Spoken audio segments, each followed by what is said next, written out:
केदारनाथ धाम की स्थापना की कथा।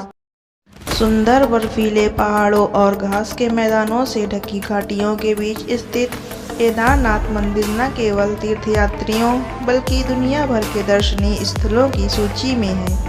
केदारनाथ धाम उत्तराखंड के 4 प्रमुख तीर्थ स्थलों में से एक है। छोटा चार बांध, गंगोत्री, यमुनोत्री और बद्रीनाथ के साथ साथ भक्त केदारनाथ ज्योतिर्लिंग के भी दर्शन करने आते हैं। उत्तराखंड में समुद्र तल से 3500 मीटर से अधिक की ऊंचाई पर स्थित यह मंदिर भारत के 12 ज्योतिर्लिंगों में सबसे ऊंचा है। यह गढ़वाल हिमालय में मंदाकिनी और पौराणिक सरस्वती नदी के मुहाने पर स्थित है। केदारनाथ मंदिर भारत के उत्तराखंड राज्य के रुद्रप्रयाग जिले में स्थित है।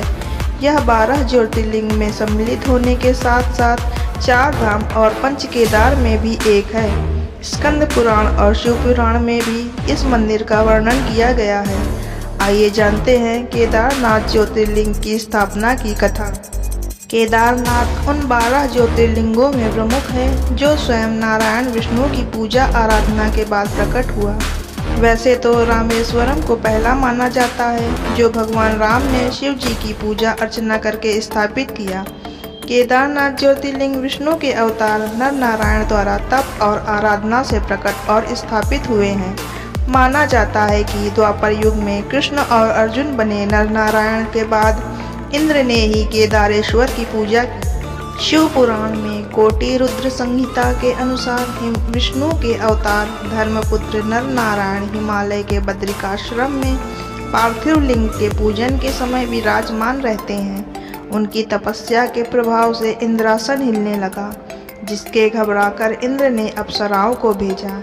इंद्र की सारी कोशिश विफल रही, जिसके कुछ समय बाद महादेव ने प्रकट होकर नर नारायण को वर दिया।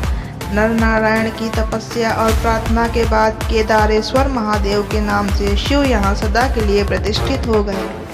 महाभारत की कथा के अनुसार महाभारत के युद्ध में विजयी होने पर पांडव भ्रातृ हत्या के पाप से मुक्ति पाना चाहते थे। इसके लिए वे भगवान शंकर का आशीर्वाद पाना चाहते थे। ऐसा कहा जाता है कि भगवान शिव युद्ध के दौरान पांडवों को उनके छल और पापों के लिए क्षमा करने को तैयार नहीं थे। भगवान शंकर के दर्शन के लिए पांडव काशी गए, पर वे उन्हें वहां नहीं मिले। वे लोग उन्हें खोजते हुए हिमालय तक आ पहुँचे। भगवान शंकर पांडवों को दर्शन नहीं देना चाहते थे, इसलिए वे वहां से अंतर्ध्यान होकर केदार में जा बसे। दूसरी ओर पांडव भी लगन के पक्के थे।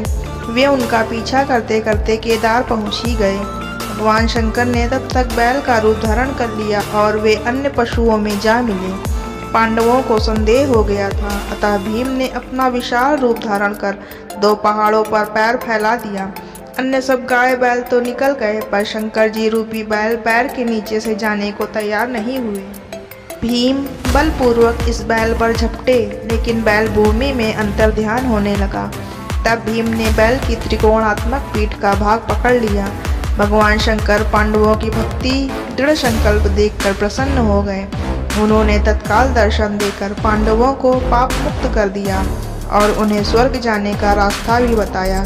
उसी समय से भगवान शंकर बैल की पीठ की आकृति पिंड के रूप में श्री केदारनाथ में पूजे जाते हैं। ऐसा माना जाता है कि जब भगवान शंकर बैल के रूप में अंतर्ध्यान हुए तो उनके धड़ से ऊपर का भाग काठमांडू में प्रकट हुआ। अब वहाँ पशुपतिनाथ का प्रसिद्ध मंदिर है। शिव की भुजाएं तुंगनाथ में, मुख रुद्रनाथ में, नाभि मध्य महेश्वर में और जटा कल्पेश्वर में प्रकट हुए। इसलिए इन 4 स्थानों सहित श्री केदारनाथ को पंच केदार कहा जाता है। पांडवों ने शिव की पूजा के लिए इन 5 स्थानों पर पंच केदार पर मंदिरों का निर्माण किया। यहाँ शिव जी के भव्य मंदिर बने हुए हैं।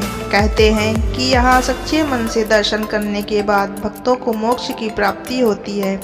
यही कारण है कि केदारनाथ भक्तों द्वारा इतना प्रसिद्ध और पूजनीय है।